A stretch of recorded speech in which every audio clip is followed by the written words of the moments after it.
सभी को नमस्कार। हम सभी नीति शतक का अध्ययन कर रहे हैं। आओ पद्य क्रमांक 48 और 49 पढ़ते हैं। महाकवि ने इस पद्य के माध्यम से बताया है कि हमें कैसे राज्य में आश्रय लेना चाहिए, यानी वहां का राजा कैसा होना चाहिए, वहां का मुख्यमंत्री कैसा होना चाहिए, वहां का प्रधानमंत्री कैसा होना चाहिए, कैसे देश में हमें आश्रय लेना चाहिए, उसके बारे में बताया है। और पद्य क्रमांक 49 उसमें बताया है कि जो हमारा कर्म है, उस कर्म को करने के बाद में भी अगर फल की प्राप्ति नहीं होती तो वहां पर भाग्य का क्या रोल है, भाग्य की क्या भूमिका है, तो उसके बारे में इस पद्य के माध्यम से समझते हैं। तो देखो लिखा हुआ है कि आज्ञा कीर्ति ही पालनम ब्राह्मणानाम दानम भोगो मित्र संरक्षणम च। जो राजा है उस राजा की विशेषता बता रहे हैं कि उसकी क्या क्या विशेषताएं होनी चाहिए। कि आज्ञा, एक तो उसकी आज्ञा को सभी प्रजाजन मानते हो, यानी उसकी शासन पद्धति बहुत अच्छी होनी चाहिए। अगर बहुत अच्छी शासन पद्धति होगी तो सभी लोग उसकी आज्ञा को मानेंगे। तो अच्छी शासन पद्धति, कीर्ति ही, चारों दिशाओं में उसकी कीर्ति फैली हुई हो और उसकी कीर्ति धीरे धीरे और बढ़ रही हो, ऐसा राजा।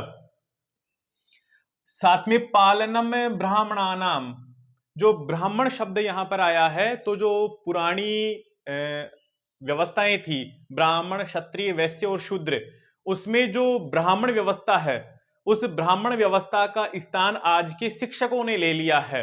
तो पढ़ेंगे कि पालनम ब्राह्मणानाम, जो शिक्षक वर्ग हैं उनका पालन पोषण करता हो। दानम भोगो, दानम प्रजाजन में दान देता हो, यथा शक्ति यथा सामर्थ्य दान देता हो।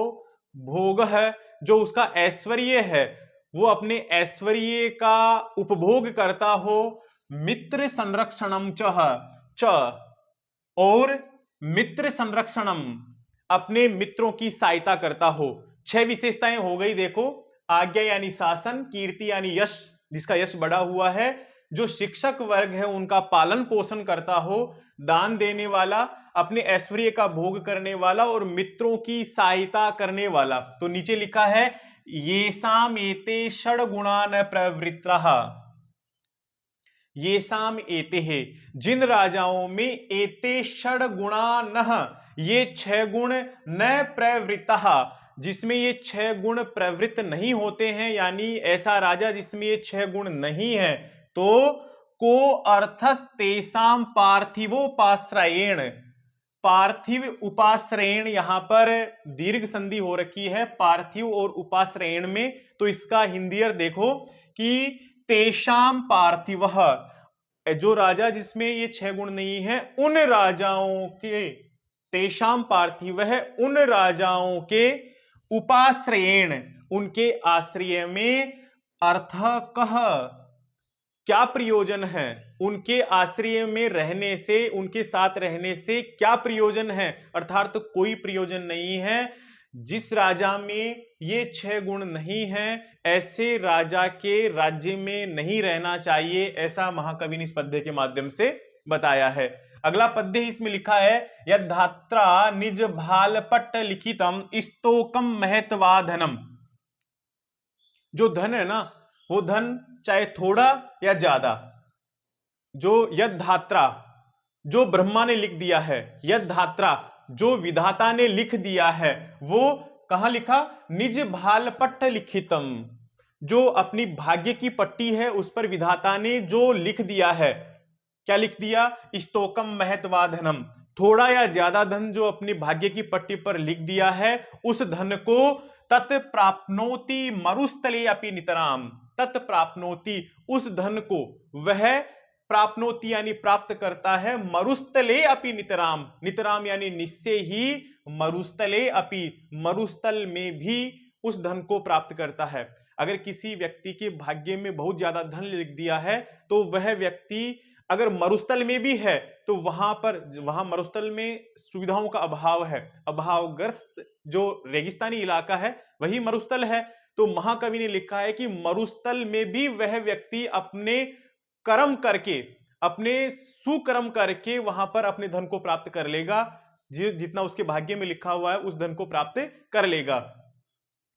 और मेरौच नातोधिकम, मेरौच, और सुमेरु पर्वत पर न अतो अधिकम, इससे अधिक धन, उसके भाग्य में लिखा हुआ है उससे अधिक धन वह सुमेरु पर्वत पर भी नहीं प्राप्त कर सकता। उन्होंने एक उदाहरण दिया, कैसे? देखो आगे की तद्धीरो भव, उदाहरण ये नीचे वाली पंक्ति में है, वो कह रहे हैं कि तद्धीरो भव, कि धैर्यशाली बनो। वित्तवत्सु कृपणाम वृत्तिम वृथा मा कृथा, वित्तवत्सु,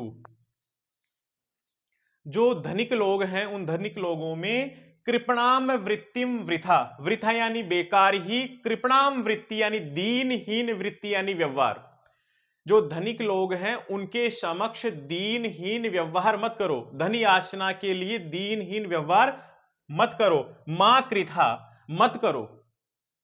महाकवि कह रहे हैं कि तुम धैर्यशाली बनो और जो धनिक लोग हैं उनके समक्ष धन याचना के लिए तुम दीनहीन व्यवहार मत करो, क्योंकि उन्होंने कहा कि पश्चे, देखो, पश्चे यानी देखो, कूपे पयो निधा वपि घटो गृणाति तुल्यम जलम,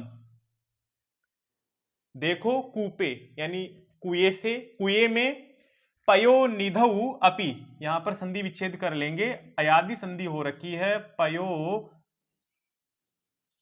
निधौ अपि, देखो कुएं में से, पयो निधौ यानी समुद्र में से, अपि समुद्र में से भी, घट जो घड़ा है वह गृणाति यानी ग्रहण करता है, तुल्यम जलम समान जल को ही ग्रहण करता है।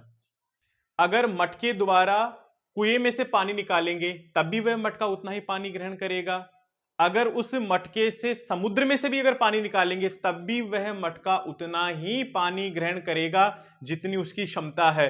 ठीक वैसे ही तुम जो धनिक लोग हैं उनके समक्ष धन याचना की दीनहीन याचना मत करो, क्योंकि तुम्हारे भाग्य में जितना विधाता ने लिख दिया है उतना तो आप मरुस्थल में भी प्राप्त कर लेंगे। तो दीनहीन याचना करने के लिए महाकवि इस पद्य में मना कर रहे हैं कि तुम धैर्यशाली होकर के अपना नित्य कर्म करते रहो, जो आपके भाग्य में लिखा हुआ है, जैसा आप कर्म कर रहे हैं वैसा ही फल आपको प्राप्त होना है।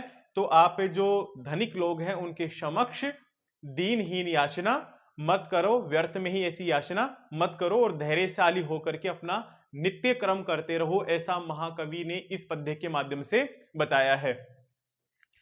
तो दोनों ही पद्यों का हिंदी अर्थ और हिंदी भावार्थ आप बहुत अच्छे से समझ गए होंगे। मिलते हैं अगली कक्षा में, धन्यवाद।